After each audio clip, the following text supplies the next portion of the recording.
Disgraced Australian entertainer Rolf Harris has died at the age of 93. The convicted paedophile was gravely ill with neck cancer, using feeding tubes during his last days at home in the UK.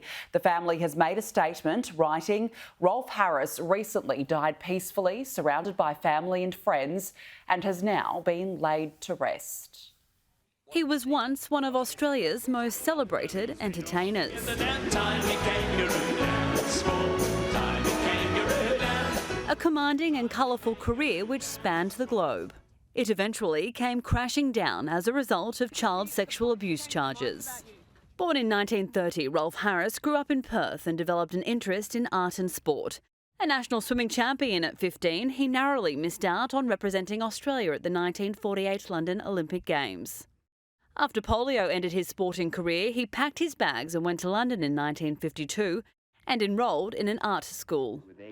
Harris became a regular on the BBC until he was lured back to Australia in 1959, where his career in children's television began. That career skyrocketed thanks to this hit.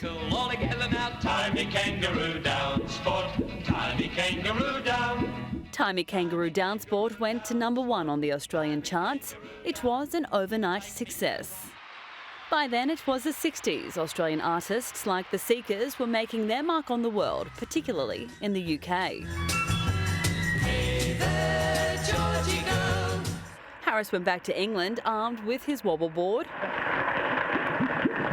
and more music. I'm Jake the Beg, diddly-diddly-diddlum, with the extra leg, diddly-diddly-diddlum. He hosted several TV shows before the launch of The Rolf Harris Show. Two Little Boys became his biggest hit, reaching #1 on the UK singles chart.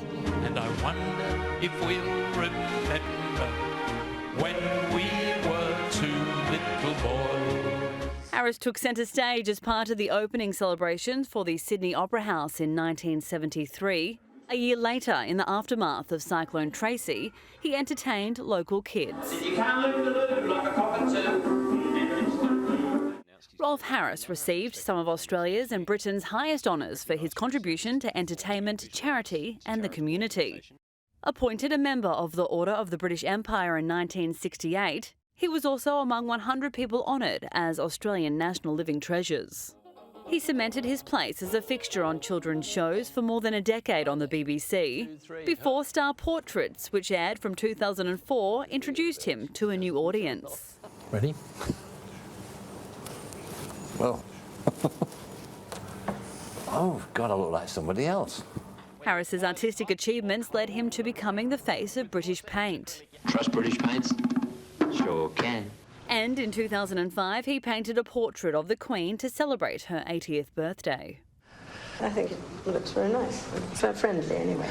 His career continued with a series of TV travel specials, charity work for animals and multiple performances, including the ARIA Awards, where he was inducted into the ARIA Hall of Fame and joined by the Seekers for a live celebration. Just keep me cock-a-doodle all together now. Timey Kangaroo Down Sport, Timey Kangaroo Down. Move your mouth. In 2012, he received a fellowship at the British Academy of Film and Television Arts, the highest accolade BAFTA can bestow. Ladies and gentlemen, what else can you say about Rolf Harris? But the following year, his creative career and positive reputation ended. Harris was one of 12 people arrested by British police as part of Operation Newtree. He was questioned regarding historical allegations of sexual offences, but denied any wrongdoing. 5 months later, he was arrested again, charged with 9 counts of indecent assault dating to the 1980s. By December 2013, he was facing another 3 counts of sexual assault against girls as young as 8. The trial commenced on May 6, 2014, attracting attention from the world's media. Harris was found guilty of all 12 counts of indecent assault against 4 teenage girls between 1968 and 1986. He was sentenced to a total of 5 years and 9 months in prison. The convicted pedophile was released on parole in May 2017 after spending 3 years behind bars. It's believed his health deteriorated earlier this year after the death of his beloved dog.